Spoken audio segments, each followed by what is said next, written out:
CEC Gurukul lecture में आप सबों का स्वागत। मैं शंकर कुमार, इतिहास विभाग, हिंदू कॉलेज दिल्ली विश्वविद्यालय में इतिहास पढ़ाता हूं। और आज जिस विषय पर हम चर्चा करने जा रहे हैं वह आरंभिक भारत और इतिहास बोध से उसका संदर्भ है। और इसकी एक पृष्ठभूमि के तौर पर आप यूं समझ लें, मैं शुरू के 2-3 मिनट में आपको इस चार्ज की पृष्ठभूमि बता देता हूं और उसके बाद इसका आप कह सकते हैं हम क्रिटिक करेंगे। इसकी कैसे, किन तरीकों से हम इस असर्शन को नहीं मानते हैं कि प्राचीन भारतीय इतिहास में इतिहास चेतना या इतिहास बोध का ही अभाव था, क्योंकि यह एक चार्ज है जो कि 19वीं शताब्दी में ब्रिटिश एडमिनिस्ट्रेटिव हिस्टोरियंस ने भारतीय परंपरा के ऊपर लगाया था। और खास कर अगर आप जेम्स मिल के असर्शन को देखें तो 19वीं शताब्दी की जो एक बड़ी किताब थी जिसने नए तरीके से, आधुनिक तरीके से इतिहास लेखन भारतीय संदर्भ में शुरू करने की बात की थी, उसमें उन्होंने इस तथ्य को नकारा था कि भारत में ज्ञान का कोई अपूर्व भंडार संभवतः हम खोज पाएंगे जो कि आगे चलकर रेनेसां जैसी स्थिति को भी जन्म दे सकता है, सांस्कृतिक पुनर्जागरण जैसी स्थिति को जन्म दे सकता है। तो इसको नकारते हुए उन्होंने बताया था कि भारत में समय की अवधारणा संभवतः चक्रीय है। जैसा कि आप देख सकते हैं, जो हिंदू ट्रेडिशन है उसमें आपको सतयुग, त्रेता युग, द्वापर युग, कलयुग और उसके बाद पुनः सतयुग की बात की जाती है।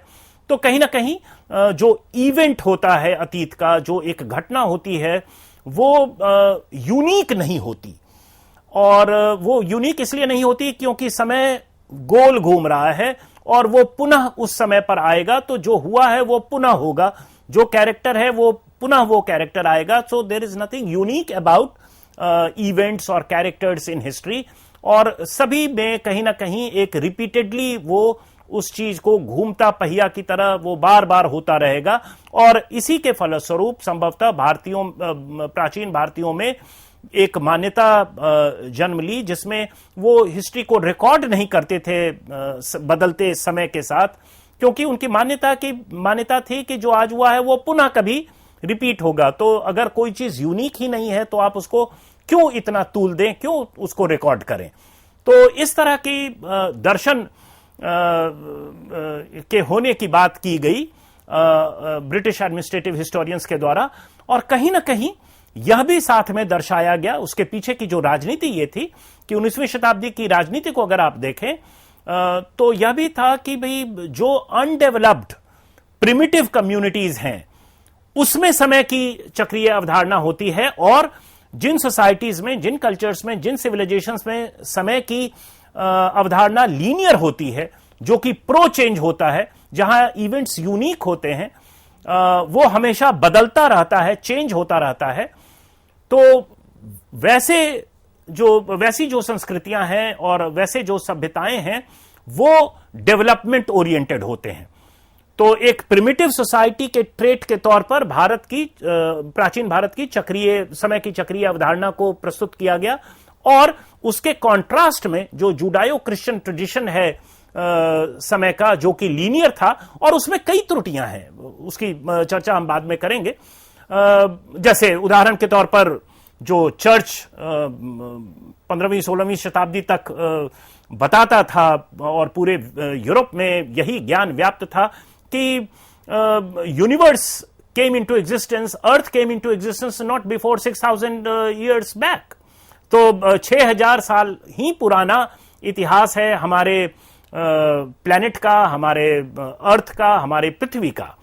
और निश्चित रूप से आगे चलकर 19वीं शताब्दी में जब जियोलॉजी सामने आया, भूगर्भीय शास्त्र आया या एंथ्रोपोलॉजी आया, या बायोलॉजी में हम थ्योरी ऑफ इवोल्यूशन वगैरह जानने लगे, तो निश्चित तौर पर हम यह भी जान पाए कि चर्च जो अब तक बता रहा था कि यूनिवर्स या अर्थ की हिस्ट्री 6000 साल से ज्यादा पुरानी नहीं है, वह निश्चित रूप से गलत था। लेकिन जो जिस ढंग से प्रस्तुतिकरण किया गया वेस्ट वर्सेस ईस्ट का, उसमें यह दर्शाया गया कि east is ridden with cyclic notion of time, whereas the west is imbued with a linear notion of time. और इसके फलस्वरूप वेस्ट जो है वो डेवलपमेंट ओरिएंटेड है, और ईस्ट जो है, जिसका भारत भी हिस्सा था, वो अभी भी प्रिमिटिव सोसाइटी है। और इसलिए राजनीतिक दृष्टिकोण से वेस्ट का ईस्ट के ऊपर रूल जस्टिफाइड है। और ऐसा इसलिए क्योंकि अगर ईस्ट को या ओरिएंटल सोसाइटी को डेवलप करना है, प्रगति की ओर जाना है, तो वेस्ट का इंटरवेंशन, पश्चिम का इंटरवेंशन, हस्तक्षेप जरूरी है, क्योंकि वही उसे प्रिमिटिव स्टेट से निकालकर डेवलपमेंट ओरिएंटेड बना सकता है। तो एक आप कह सकते हैं कि एक ज्ञान की राजनीति अंतर्निहित थी इस प्रकार के इंपीरियल या कॉलोनियल सिचुएशन को आगे बढ़ाने के लिए। इसके अलावा जैसा कि हम सभी जानते हैं कि जब ब्रिटिश ईस्ट इंडिया कंपनी के जो अधिकारी हैं, प्रशासनिक अधिकारी हैं, उनके ऊपर इंडियन सिविल लाइफ के एडमिनिस्टर करने का भी भार आया, और उन्होंने यह रिस्पॉन्सिबिलिटी ली कि सिविल एडमिनिस्ट्रेशन भी वो ही देखेंगे। और रेवेन्यू एडमिनिस्ट्रेशन में तो वो निश्चित रूप से बहुत ज्यादा उत्साहित थे पहले से ही दीवानी राइट्स में, लेकिन जब सिविल एडमिनिस्ट्रेशन भी उनका हिस्सा बना, तो भारतीय अतीत को जाने बिना उनके लिए प्रशासन करना भी संभव नहीं था। तो उन्होंने जो पंडितों और मौलवियों का सहारा लिया, कई पुरानी पांडुलिपियां और ग्रंथों का उन्होंने ट्रांसलेशन करवाया, और इसमें निश्चित रूप से एक त्रुटि रही कि उन्हें काफी एक लिमिटेड, एक संकीर्ण स्रोत दिए गए, और जो रेंज है एंशिएंट इंडियन सोर्सेज का वो उनके समक्ष नहीं रखा गया। तो मूलतः वो जो धर्मसूत्र या धर्मशास्त्र या मनुस्मृति या रामायण या महाभारत जैसे एपिक लिटरेचर को ही अध्ययन कर रहे थे शुरुआती दौर में 19वीं शताब्दी में। और इन सबों को पढ़ने के पश्चात उनकी जो एक मान्यता बनी वो ये थी कि यूरोप की तरह पॉजिटिविस्ट और इंपिरिस्ट ट्रेडिशन पर प्रिमाइज जो क्रोनोलॉजी है, जहां एक इवेंट दूसरे इवेंट से इसलिए अलग है कि वो अलग अलग कालखंडों में हुआ है, और उसके जो ह्यूमन एजेंसी हैं वो अलग हैं, उसका कॉन्टेक्स्ट अलग है। तो इस कालबद्ध तरीके से, चरणबद्ध तरीके से जिस प्रकार यूरोपीय इतिहास में घटनाओं को पिरोकर प्रस्तुत किया जाता था इतिहास में, जो कि आधुनिक इतिहास लिखने की परंपरा व्याप्त हो चुकी थी यूरोप में, वो एक्सरसाइज भारतीय अतीत में या अर्ली इंडिया में संभव नहीं हो पा रहा था, क्योंकि इस प्रकार के ग्रंथों को पढ़ने के पश्चात वो कालबद्ध और समयबद्ध तरीके से घटनाओं को पिरोकर नहीं लिख पा रहे थे। तो उन्हें ऐसा लगा कि there is an absence of chronology in Indian past, और भारतीय जो हैं वो उनका मानस ही ऐसा है, उनका चित्त ही ऐसा है कि वो समय को सीधे तौर पर नहीं समझ पाते, वो घटनाओं को यूनिक नहीं समझते हैं, वो हर एक घटना को रेकरिंग इवेंट के तौर पर देखते हैं, वो समय की उनकी अवधारणा चक्रीय है, और इसके कारण वो एक तरह से अतीत के प्रति काफी रूठे रहते हैं। उनका रुझान अतीत के प्रति नहीं होता, क्योंकि अतीत में कुछ भी यूनिक नहीं है। और इसी का फल यह है, या इसी का प्रतिफल यह है कि इस प्रकार के टेक्स्ट्स में आपको समय के अनुसार बदलती घटनाओं का उल्लेख नहीं मिलता। तो कहीं ना कहीं निरंतरता की बात की जाती है, या वैसे विषयों के ऊपर बात की जाती है जिसका मंडेन एवरीडे लाइफ से बहुत ज्यादा सरोकार नहीं होता। तो अगर धर्मशास्त्र पढ़ें, धर्मसूत्र पढ़ें, तो आपको किसी राजकाल का या किसी काल विशेष का वर्णनात्मक दृष्टिकोण नहीं दिख पाता, बल्कि कुछ चीजें जो शाश्वत हैं या नॉर्मेटिव हैं या वैसा होना चाहिए या बौद्धिक किस्म की हैं, स्पिरिचुअल किस्म की हैं, उसका उल्लेख मिलता है। तो कहीं ना कहीं यह भी मान्यता बनी कि Indians are otherworldly in their outlook, whereas the West is very much inworldly, और वो भौतिकता से जूझता रहता है, जबकि भारतीय जो है, भारतीय अतीत ही हमें ऐसा बताता है कि आप भौतिकता से परे हो जाएं, आप स्पिरिचुअल ओरिएंटेड हो जाएं, आप अदरवर्ल्डली ओरिएंटेड हो जाएं। अब इसका खामियाजा भारत को भुगतना पड़ रहा था, क्योंकि ये सभी एक इंपीरियल प्रोजेक्ट की तरह हो रहा था, जहां जैसा मैंने आपको बताया कि चक्रीय अवधारणा जो है समय की, वो प्रिमिटिव सोसाइटी को उद्धृत करता था, जबकि लीनियर नोशन ऑफ टाइम, जिससे क्रिश्चियनिटी डिफाइन होता था या जुडायो क्रिश्चियन ट्रेडिशन डिफाइन होता था, जिसका हिस्सा ब्रिटिश भी थे, वो डेवलपमेंट ओरिएंटेड है। तो कहीं ना कहीं भारत का एक चित्रण भी किया जा रहा था, भारतीय अतीत का एक स्टैग्नेंट, थमा हुआ चित्रण भी किया जा रहा था, और अगर यहां विकास होना है तो वेस्ट की इंटरवेंशन जरूरी है। तो ये एक आप कह सकते हैं पॉलिटिकल बैकड्रॉप इसका था। लेकिन जब 1950 के दशक के बाद भारतीय इतिहासकार भी जब इस अवधारणा को तोड़ते हुए नजर आते हैं, तो उसमें वो कुछ कारण बताते हैं कि क्यों हमें इस मान्यता को बहुत ज्यादा तूल नहीं देना चाहिए, और कई कारण उद्धृत किए जाते हैं कि ऐसा ब्रिटिश क्यों कर रहे थे, और उसकी चर्चा हम लोग कर चुके हैं। लेकिन तथ्य के तौर पर क्या प्रस्तुत किया जा रहा है, उसको भी जानने की जरूरत है। फॉर एग्जाम्पल, अगर आप रोमिला थापर जैसे इतिहासकार की राइटिंग्स को देखें, तो उन्होंने जो साइक्लिक टाइम है उसके अंदर जो अंतर्निहित लीनियरिटी है उसको उद्धृत किया है।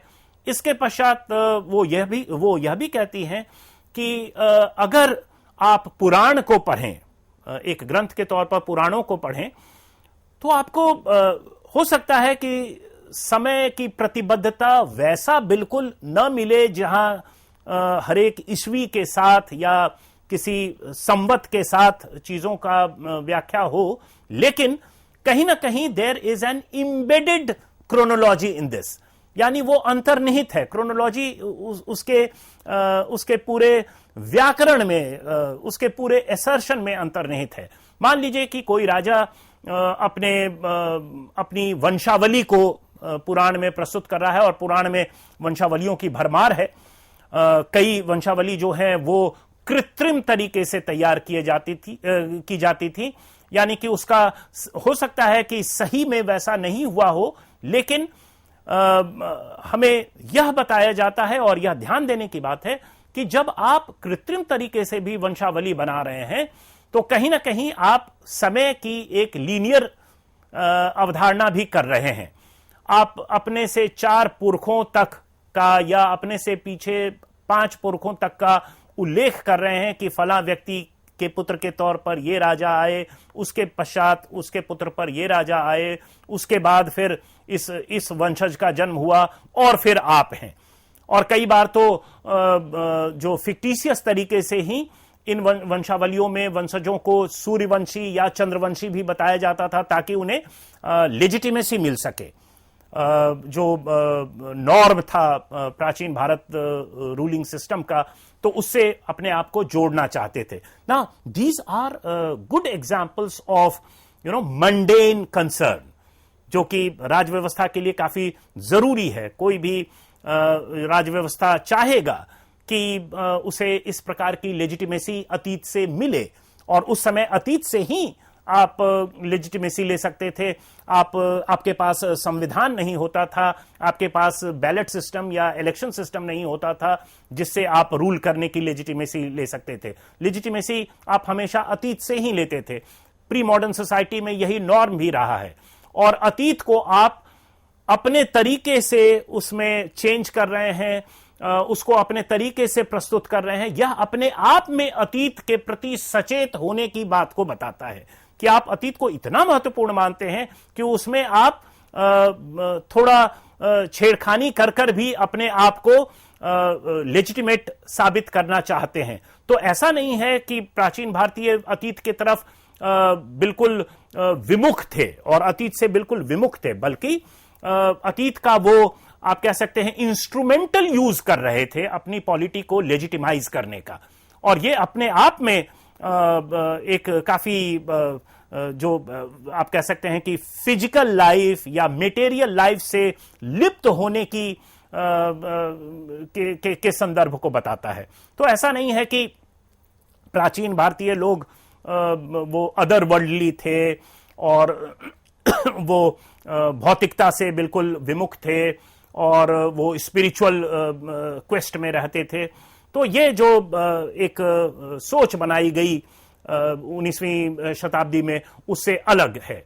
अगर आप 1950 की राइटिंग्स को देखें तो उसमें फिर से हमें वो पुरानी बातें दोहराती हुई नजर आती हैं। मर्सिया इलियाड का मैंने उल्लेख किया है। अगर उनकी जो हिस्ट्री, जो रिलीजन की हिस्ट्री के ऊपर लिखती हैं, और वहां आप देखेंगे कि जो फंडामेंटल एजम्पशंस हैं समय के प्रति अर्ली इंडिया की, तो फिर से वही बातें जो 19वीं शताब्दी में मिल की राइटिंग्स में है वो पुनर्विकसित होती दिखती हैं। अब जैसा आप देख सकते हैं अपने स्लाइड पर, दैट इंडियन टाइम और early Indian time is characterised by an eternal cyclic repetition of time so huge that human activities become insignificant. ये फिर अदर वर्ल्डी होने की तरफ एक अंकित करता है कि हम साइक्लिक नोशन ऑफ टाइम में बिलीव करते हैं और उसका कालखंड इतना बड़ा होता है, जैसे सतयुग कई हजार वर्षों का होता है, त्रेता युग कई हजार वर्षों का होता है।